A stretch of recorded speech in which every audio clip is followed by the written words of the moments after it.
Due to some stupid YouTuber, we know absolutely nothing about the future state of the game. Like, try to name any future unit other than Sephiroth. Who else even exists? Riser?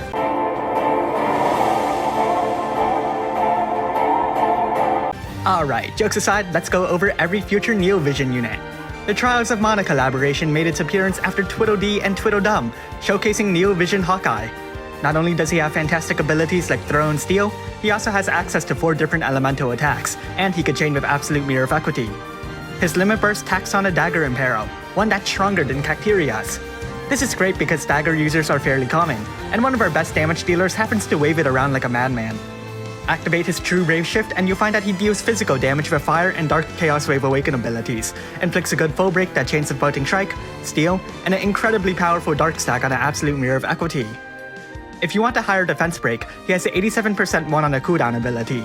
His Limit Burst also gets stronger with each use, if you wish to use him like Zidane. Neovision Charlotte appeared afterwards, though given that the prior banner was a collaboration, it wouldn't be strange if the schedule was slightly thrown off. Her base form has no chaining abilities whatsoever, consisting of powerful single-hit ice attacks and a plethora of team-wide defense buffs. However, despite having a nice amount of defensive support, it must be stressed that she does not have a cover ability. However, she does have a True Brave Shift, which enables 3 different elemental attacks and 3 different chaining families. No idea where she learned them. She's a solid unit of a surprising range of utility, ensuring that she'll fit smoothly onto many teams. Emperor Vlad appeared alongside her. Not only does he bring minor story spoilers, he also brings some physical attacks that deal magic damage. 2 of them are locked into Dark, but a third, which chains of Absolute Mirror of Equity, can be modified as you please. Activate his Brave Shift and you find a very devastating dark magic finisher. The man can reach numbers similar to evoke damage dealers, even without taking killers into account.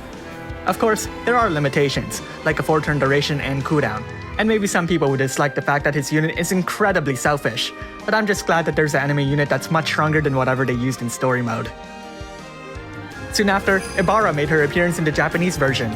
She's a limited global original unit, and I feel like she'll reappear around Halloween for us. Given that it's been a while since her release, I figured that there are a few players who don't know about her, so I may as well give a brief reminder. She's a lightning and dark magic damage dealer that can chain with Chaos Wave Awaken. Hopefully, she'll receive some buffs when she reappears, given the gap between then and now. Next up, the representative from Final Fantasy XI, Aphmau. I still don't know who this is. She's an Earth debuffer that can use Chaos Wave Awaken abilities which scale off her defense, and boasts some superb breaks and a debilitating Limit Burst. She also has a True Brave Shift, which changes her clothing and turns her into a physical tank. In this form, she can use fire attacks and chain of Absolute Mirror of Equity, all the while retaining that defense scaling. Her support abilities are incredibly compact and reliable, and she has that useful passive buff that automatically lets her tank. She'll be a very dependable unit on her release, and though her available equipment looks fairly barren, her defensive options make her more reputable than she appears.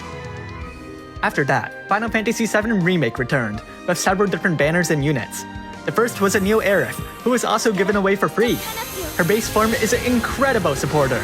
She boasts a crippling Rod Impero, though it's locked behind DX Awakenings, a fantastic team-wide Limit Burst of light support, a 400% full stat buff, and a generous 250% Limit Burst damage buff, and an excellent set of upgradable magic spells that let her deal damage and provide additional support. Activate her True Brave Shift and Red 13 will hop on over. The 2 can deal fire magic damage that chains of itself, and can grant some powerful fire support for your team.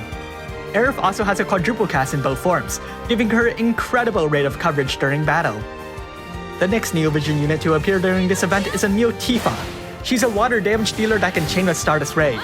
She doesn't really do much, just buff and kill with a True Brave Shift. As you might expect, she's a very strong finisher. Oh, but what do we have here? A Neo Challenger. He's a dark damage dealer that can chain with Stardust Ray. He doesn't really do much, he just straight up kills. He also has a True Brave Shift that spawns a wing in and out of his shoulder, so that's cool. And that's the end of this video because there aren't any other interesting units. Thanks for watching, and if you liked this video, leave a like and subscribe. Comment below which unit you're most interested in. That's rhetorical, don't answer that.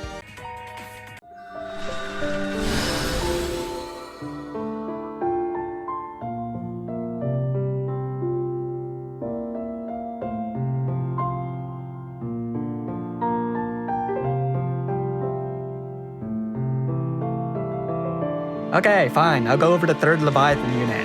Neovision Leviathan drags along the cove. They're a water support unit in their base form, though they also have access to Flood and Chaos Wave Awaken spells that deal water damage. Their Limit Burst throws in a useful effect that removes any debuffs on your team, while simultaneously erasing any buffs on the opponents. Switch forms and you find a water evoke damage dealer. Oh, nope, never mind, he's still a support. His Limit Burst provides your team some excellent 350% full stat buffs, a great 45% water damage buff, and a 250% Limit Burst damage buff. He can also grant killers and lets the rest of your team chain with Flood. Next up is Neovision Celeste. Her base form is an incredibly reliable magic tank with high levels of easily accessible mitigation. Her Limit Burst doesn't last very long, but its effects are strong enough to help your team survive dangerous thresholds. Use her True Brave Shift to turn her into a supporter. Activate some killer buffs, fill your team's Limit Burst gauges, let them deal ice damage, use those white magic spells. She also has a copy of Neko's Limit Burst, albeit it deals with ice. Also, the stat buff is 50% lower. But with a True Brave Shift, she's a lot more manageable than Neko, ultimately proving herself to be a very solid unit. Neovision Sign appeared alongside her, introducing a Super Limit Burst, which comes at the cost of a Brave Shift. Not that that's a bad thing, his Super Limit Burst is fairly powerful. However, you have to wait a few turns before it's even active, so until then you may as well just stand there and slowly slap the enemy to death. He has a cool counter ability that launches his upgraded normal attack, while granting a significant damage modifier boost so that it actually does something. He doesn't have a CG Limit Burst though, so it's no question who's more popular between the two. At this point, Season 4, Neovision Kurosame shows up with Ice and Dark abilities that chain with Bolting Strike. He has a powerful Ice Limit Burst that can chain with Protector's Bayonet. Or you can wait a bit for his Super Limit Burst, which unleashes a finishing blow. Next, Reima tags alongside Neovision Sakura. She shows a few of her Ode capabilities with boosted lightning support, some elemental resistance, and status ailment resistance.